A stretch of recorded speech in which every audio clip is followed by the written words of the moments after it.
बातें करते हम खेतों की और उसके रखवाली की। बाग बगीचा फल फूलों और फसलों की हरियाली की।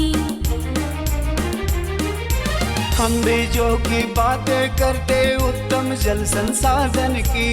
हम तकनीकी बातें करते फसलों के उत्पादन की। हर किसान का सपना सच हो जीवन सुखद बनाने को। गाँव-गाँव के हर आंगन का प्यारा सा ये दर्शन। कृषि दर्शन, कृषि दर्शन, कृषि दर्शन, कृषि दर्शन, कृषि दर्शन, कृषि दर्शन, कृषि दर्शन, कृषि दर्शन। नमस्कार, जोहार। कृषि दर्शन कार्यक्रम में आप सभी का स्वागत है। मैं हूं नमिता। खेत खलियान कुशल किसान दिन रात मेहनत करके उपजाते हैं विभिन्न प्रकार की फसलें और अनाज। हमारी पूरी कोशिश होती है कि खेती बाड़ी से जुड़ी विभिन्न प्रकार की समस्याओं का समाधान हम आप तक पहुंचाएं, ताकि आपके चेहरे की खुशी बनी रहे। आज के अंक में हम जानेंगे कि किस तरह से जैविक खेती से बकोया हुआ खुशहाल। तो बातों का सिलसिला जारी रखते हुए सबसे पहले देखते हैं कृषि समाचार। नमस्कार, कृषि समाचार में आपका स्वागत है। मैं हूं शशि। आइए देखते हैं आज कृषि समाचार में क्या है खास। खेती से बेहतर उत्पादन लेने के लिए पोषक तत्व प्रबंधन पर दें ध्यान। दलहनी फसल में नाइट्रोजन का प्रयोग कम से कम करें। गर्मा बोदी की खेती के लिए अनुशंसित प्रभेद में लगाएं पंत लोबिया 2। अब समाचार विस्तार से। खेती से बेहतर उत्पादन लेने के लिए पोषक तत्व प्रबंधन पर ध्यान देना जरूरी है। रासायनिक उर्वरक, जैविक और जीवाणु खाद का संतुलित और समयानुकूल प्रयोग करें, ताकि उत्पादन में वृद्धि हो और अधिक से अधिक लाभ हो। दलहनी फसल में नाइट्रोजन का प्रयोग कम से कम करें, साथ ही फास्फोरस और पोटास का प्रयोग ज्यादा करें। इससे पौधा स्वस्थ होगा। साथ ही बोरॉन और कैल्शियम का भी प्रयोग करें। इससे फसलों का विकास सही तरीके से हो पाता है और उत्पादन में वृद्धि होती है। किसान भाई लगाए गए फसल की गुणवत्ता अच्छी हो और उत्पादन बेहतर हो, इसके लिए सिंचाई पर ध्यान देना जरूरी है। जाड़े के मौसम में सप्ताह में एक बार और जाड़े के बाद गर्मी में सप्ताह में 2 बार सिंचाई जरूर करें। सिंचाई के लिए यदि ड्रिप इरिगेशन का प्रयोग करें तो उत्पादन ज्यादा होगा। फल बनने की जो शुरुआत होती है उसके बाद से किसानों को सिंचाई शुरू करना चाहिए। और जो जाड़े का मौसम है उसमें सप्ताह में एक बार जरूर सिंचाई करें, जो आप रिंग मेथड से करते हैं थाला बना के। और जब जाड़ा के बाद में जब गर्मी आती है तब आपको सप्ताह में 2 बार सिंचाई जरूर करना है, जिससे कि आपके जो फल है उसका आकार अच्छी तरह से बढ़ पाए और गुणवत्ता अच्छी हो पाए। उसी के साथ में अगर आप ड्रिप इरिगेशन का इस्तेमाल करते हैं तो आप अपनी प्रोडक्शन को 1 से 2 गुना तक बढ़ा सकते हैं। गर्मा बोदी की खेती से अधिकाधिक उत्पादन लेने के लिए 40 किलोग्राम बीज प्रति हेक्टेयर लगाएं। कतार से कतार की दूरी 30 सेंटीमीटर और बीज से बीज की दूरी 15 सेंटीमीटर रखें। बेहतर उत्पादन के लिए अनुशंसित प्रभेद में पंत लोबिया 2 लगाएं। गर्मा बोदी की खेती के लिए 2 से 3 बार देशी हल से खेत की अच्छी तरह जुताई करके पाटा चला दें। जुताई के समय गोबर की सड़ी खाद 5 टन प्रति हेक्टेयर की दर से खेत में अच्छी तरह मिला दें। बोदी ऊंची जमीन की फसल है, इसलिए खेत में पानी का जमाव नहीं होना चाहिए। किसान भाई आलू के कंद कोड़ने के लिए बिरसा पोटैटो डिगर नामक कृषि यंत्र का प्रयोग कर सकते हैं। इसकी कार्यक्षमता 60 से 70 डिसमिल प्रतिदिन है। आज की विशेष जानकारी है मिर्च फसल में रासायनिक दवा के बिना कीट नियंत्रण के बारे में। किसान भाई, आप अगर मिर्च फसल की खेती कर रहे हैं तो रासायनिक दवा के बिना कीट नियंत्रण करने का एक आसान उपाय जान लें। हम सभी जानते हैं कि कई पक्षी बड़े चाव से कीट पतंगे खाते हैं। इस बात को ध्यान में रखते हुए आप अपने मिर्च फसल वाले खेत में पक्षियों के बैठने के लिए आश्रय स्थल बनाएं। अब एक नजर राज्य के 5 प्रमुख शहरों के मौसम के मिजाज पर। आज राज्य के 5 प्रमुख नगरों के अधिकतम और न्यूनतम तापमान कुछ इस प्रकार दर्ज किए गए। रांची का अधिकतम तापमान 25 डिग्री सेल्सियस दर्ज किया गया। कृषि समाचार में आज इतना ही। अगले दिन अगले अंक में फिर मुलाकात होगी कुछ ताजा तरीन खबरों के साथ। तब तक के लिए दीजिए इजाजत। नमस्कार, जोहार। अभी आप देख रहे थे कृषि समाचार, जहां खेती बाड़ी से जुड़ी ढेरों जानकारियां आपने ली। मंडी का भाव, मौसम का मिजाज, नीति, तकनीक, उपकरण के बारे में जाना। और भी बातें करेंगे, लेकिन उससे पहले लेते हैं छोटा सा विराम। ये है नया बदलता भारत, जहां कृषि को मिल रही है तकनीक की ताकत, आज युवा किसानों की आधुनिक दृष्टिकोण और नवाचार कृषि में नई उम्मीदें जगा रहे हैं। आधुनिक कृषि की ये नई तस्वीर खेती को प्रभावशाली और सुसंगत व्यवसाय बना रही है। कृषि के पुराने तरीकों से कीट, रोग और मौसम में उतार चढ़ाव जैसी समस्याओं का समाधान संभव नहीं है। इस बात को समझते हुए माननीय प्रधानमंत्री श्री नरेंद्र मोदी जी ने कृषि को भी धीरे धीरे हाईटेक बनाने की पहल की है। ड्रोन टेक्नोलॉजी हमारे कृषि सेक्टर को दूसरे लेवल पर ले जाने वाली है। किस जमीन पर कितनी और कौन सी खाद डालनी है, मिट्टी में किस चीज की कमी है, कितनी सिंचाई करनी है, ये भी हमारे यहाँ अंदाजे से होता रहा है। ये कम पैदावार और फसल बर्बाद होने का बड़ा कारण रहा है। लेकिन स्मार्ट टेक्नोलॉजी आधारित ड्रोन यहां भी बहुत काम आ सकते हैं।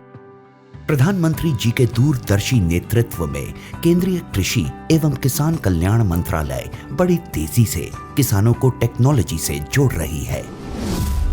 सरकार कृषि कार्यों के लिए ड्रोन के उपयोग को प्रोत्साहित कर रही है। किसान ड्रोन कृषि उद्योग में क्रांति ला रहा है। यह तकनीक भारतीय कृषि समुदाय का भविष्य है। ड्रोन का प्रयोग पारंपरिक खेती के तरीकों को बदल रहा है। ड्रोन एक आधुनिक तकनीक एक नई आई है, जिससे हमें उससे बहुत फ़ायदा हो रहा है। जो दवाई डाल देते हैं ड्रोन में उड़ के स्प्रे करती है जैसे, और दवाई भी छिड़कती है, हमें बचाव होता है, शरीर का बचाव होता है, उससे बहुत सारे फायदे हैं। पहले हम स्प्रे करते थे मशीन में 100 लीटर पानी 200 लीटर पानी में 1 किलो स्प्रे होती थी, अब उसमें 10 लीटर पानी में 1 किलो स्प्रे होती है।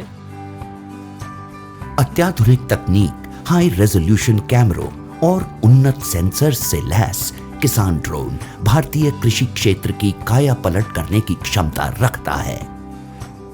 कीटनाशकों और उर्वरकों का छिड़काव, हवाई निगरानी, फसल और मृदा स्वास्थ्य की निगरानी, बीजारोपण, क्षतिग्रस्त फसलों का आकलन और फसल बीमा के दावों का तेजी से निपटान के अलावा फसलों के स्वास्थ्य संबंधी रियल टाइम जानकारी दे सकता है। यह कीटों, बीमारियों और पोषक तत्वों की कमी की पहचान कर सकता है। इसकी मदद से समय रहते किसान अपनी फसलों की सुरक्षा के उपाय कर सकते हैं। इससे सबसे बड़ा फायदा है कि आप इसमें दवाई डाल के और इसको भर के छोड़ देंगे, पूरे खेत में करके वापस वहीं आ जाएगा। आप जैसे खेत में नहा धोकर गए थे वैसे के वैसे वापस आओगे। देश के युवा जो हैं किसी भी क्षेत्र में अगर कार्य करते हैं तो समाज और राज्य का नाम रोशन होता है, देश का नाम रोशन होता है। युवा जब कृषि के क्षेत्र में आते हैं तो नई नई जो तकनीक आई है उसका कैसे उपयोग करें ये जानते हैं, सीखते हैं और खेतों पे इम्प्लीमेंट करते हैं, और यही खेती आगे चल के उनको राज्य में अपना नाम का जो परचम है वो लहराते हैं, और विभिन्न प्रकार के उनको प्राइज पुरस्कार दिया जाता है, जिससे उत्साहित होते हैं और फिर तन मन और धन से खेती करते हैं। रासायनिक उर्वरकों के अंधाधुंध उपयोग से जमीन और जीव दोनों पर प्रतिकूल असर पड़ा है। यही कारण है कि किसान अब सचेत हो रहे हैं और जैविक खेती अपना रहे हैं। हालांकि गोबर का उपयोग भारत जैसे देश में खेती बाड़ी के लिए सदियों से उपयोग में लाया जा रहा है, लेकिन अब पंचगव्य, केचुआ खाद तथा नीम की खली का उपयोग उर्वरक और कीटनाशक के रूप में किसान भाई अपना रहे हैं और अच्छी फसल का भी उत्पादन कर रहे हैं। झारखंड के गिरिडीह जिले के किसान अब अपनी खेती बाड़ी में जैविक उर्वरकों और कीटनाशकों का प्रयोग कर रहे हैं।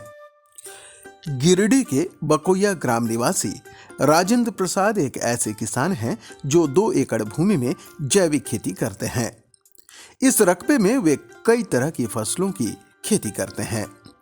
राजेंद्र बताते हैं कि पहले उन्हें जैविक खेती की जानकारी नहीं थी, लेकिन एकल ग्रामोत्थान से उन्हें इसकी जानकारी और प्रेरणा मिली। जैविक खेती के बारे में पहले हम लोग को पता नहीं था, जैसे जो दादा परदादा लोग करते थे उस तरह भी हम लोग भी करते थे, लेकिन ये हमारा यहाँ पर है एकल ग्रामोत्थान, वहाँ से हम लोगों ने प्रशिक्षण लिया, जो हमारे गिरिडीह में ही खंडोली में पड़ता है, और हम लोगों ने वहाँ से जानकारी लेने के बाद जैविक खेती का शुरुआत किया, और अच्छा मतलब हम लोग को उससे मिला जैविक खेती करने के बाद, और आज हम लोग सभी पूरा गांव जैविक खेती ही कर रहे हैं। उनका अनुभव रहा है कि जैविक खेती से जमीन की सेहत अच्छी रहती है और रासायनिक उर्वरकों की तुलना में यह कम खर्चीला भी है।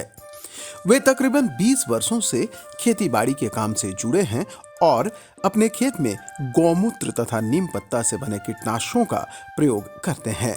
सब कुछ सब्जी जितना है सारा सब्जी लगाते हैं, जैसे मिर्च, बैगन, भिंडी, टमाटर, प्याज, गोभी, पत्ता गोभी, केला, अमरूद, सारा चीज़ का खेती करते हैं। आज की तारीख में राजेंद्र की गिनती ऐसे किसानों में होती है जिन्हें अपने उत्पादों के लिए पुरस्कृत किया गया है। वे जैविक खेती के लाभों से अवगत हैं और इससे लाभान्वित भी हो रहे हैं। एकल अभियान से हमको मिर्च में मिला था फर्स्ट प्राइज और किसान मेला गिरिडीह में भी सेकंड प्राइज मिला है हमको मिर्च के लिए। हाँ, और पिछला बार भी बैंगन के लिए हमको मिला था। सबसे पहले उर्वरक से जो है सो मिट्टी हमने ख़राब कर दिया है, उसको हम लोग छोड़ रहे हैं और जैविक खेती अपना रहे हैं, जिससे हम लोग का बैगन में या तो टमाटर में मरने का शिकायत कम हुआ है। उन लोगों के लिए यही कहेंगे कि अपने गांव में रहकर बेहतर खेती करें और अपना मुनाफा यहीं से बढ़ाए ताकि बाहर जाने का ज़रूरत ही न पड़े। इनकम के बारे में पूरा डिटेल में तो नहीं बता सकते हैं, सब खर्च काट के 1-1.5 लाख तो आराम से बच ही जाता है। राजेंद्र पलायन करने वाले युवाओं से अपने गांव में ही रहकर खेती बाड़ी करने का सुझाव देते हैं। वे मानते हैं कि खेती बाड़ी से अच्छी जिंदगी बसर की जा सकती है। क्षेत्र में सब्जियों की अच्छी मांग है और मंडी भी उपलब्ध है। घर में रह करके बेहतर अपना मतलब घर आराम से चला सकते हैं और कुछ भी कर सकते हैं। जी, वो भी हमको देख करके बेहतर खेती करने की कोशिश करते हैं। बाजार हम लोग गिरिडीह का जो सब्जी मंडी, हम लोग सब्जी मंडी में ही ले जाकर सब्जी देते हैं, खुद से ले जा करके। यहाँ पर कोई व्यापारी या कोई लेने के लिए आता नहीं। राजेंद्र की तरह ही ग्राम बकौया के एक अन्य किसान हैं सनातन कुमार वर्मा। सनातन भी जैविक विधि से खेती करते हैं और इससे उन्हें अपनी फसलों की अच्छी कीमत मिल जाती है। उपभोक्ता जैविक उत्पादों की मांग ज्यादा करते हैं। उनकी जैविक खेती का आधार उनके पास उपलब्ध पशुधन है। सनातन के पास इस समय 4 गायें हैं, जिसके गोबर और गौमूत्र का उपयोग वे खेती बाड़ी के लिए करते हैं। सर, अभी जैविक खाद डालने से पौधा बहुत सारा अच्छा निकलता है और उर्वरक में थोड़ा सा कम मात्रा में उपज होती थी। जैविक डालने से मतलब खेती ज़्यादा अच्छी तरह से होती है। बिकने में तो कोई दिक्कत नहीं, उससे पहले बिकता है ये जैविक वाला खेती। अभी सारा जैसे भिंडी, आपका ये मिर्च है, पत्ता गोभी है, फूल गोभी है, टमाटर है, बैगन है, आलू है, यही सब तो अभी चल रहा है। सालाना का सर उपज भी निर्भर करती है, जैसी उपज फसल होती है वैसी आपकी इनकम भी होगी। किसी भी काम को सफलतापूर्वक करने के लिए मार्गदर्शन और प्रोत्साहन की भूमिका महत्वपूर्ण होती है। अजीत कुमार गिरिडीह जिले के कई गांवों में किसानों के लिए मार्गदर्शक हैं। अजीत कुमार एकल ग्रामोत्थान के फील्ड कोऑर्डिनेटर के रूप में कार्यरत हैं। वे बकौया जैसे गांव के युवाओं और बुजुर्ग किसानों को एकल ग्रामोत्थान के फील्ड कोऑर्डिनेटर के रूप में प्रोत्साहित करते हैं। उनके मार्गदर्शन और प्रोत्साहन से स्थानीय किसानों की एक बड़ी आबादी सफलतापूर्वक सब्जी फसलों की खेती कर रही है। जी, मैं हर एक गांव जो है गांडे बेंगाबाद ब्लॉक में सभी गांव जाना होता है, जिसमें लोग को बड़े लोग से और विद्यार्थी जो हैं जो पढ़ाई छोड़ दिए हैं वैसे लोग से भी मिलते हैं कि आप खेती पर आश्रित होइए, क्योंकि लोग हर कोई बाहर जाने के लिए जो है पलायन कर रहे थे। उनको रोकने के लिए गांव को कैसे रहने लायक बनाया जाए, तो हम लोग ने गांव के बच्चे युवा उठ लोग जो हैं उन लोग से बात करते हैं और बड़े लोग से भी बात करते हैं। तो वो लोग पहले जो विधि से करते थे खेती वो रासायनिक का करते थे। अब क्या है कि उन लोग को जैविक विधि से करने के लिए और हर समय हर फसल का उपयोग कैसे किया जाए उसके लिए ट्रेनिंग देते हैं कि लोग एक प्लॉट में जैसे बैगन है, टमाटर है, मिर्चा है, गोभी है, हर सीजन से मतलब पहले हो जाए वो खेती लगाने के लिए हम लोग कहते हैं और वो करते हैं। उनका इनकम भी अच्छा हो रहा है। अजीत मानते हैं कि किसान न केवल जैविक खेती कर रहे हैं बल्कि इससे क्षेत्र में पलायन भी रुका है। किसानों तक सरकारी योजनाओं की जानकारी पहुंच रही है और साथ ही साथ वे इससे जुड़ भी रहे हैं, लाभान्वित भी हो रहे हैं। वे बताते हैं कि क्षेत्र की जमीन बंजर हो रही थी, अब किसानों में जागरूकता बढ़ी है।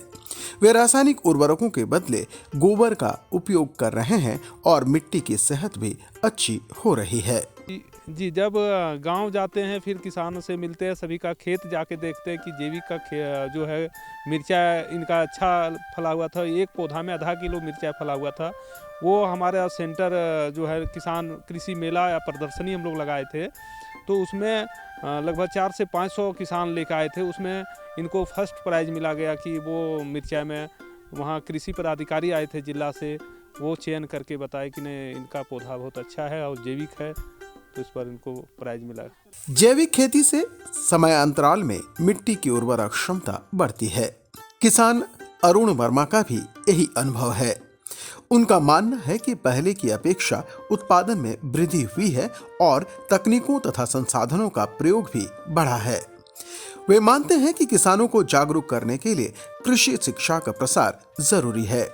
साथ ही उनका यह भी मानना है कि कृषि संबंधी समस्याओं का समाधान यदि स्थानीय स्तर पर ही किया जाए तो इससे किसान ज्यादा लाभान्वित होंगे। अभी के बदलाव में पहले के अपेक्षा उत्पादन बहुत ज़्यादा हो रहा है।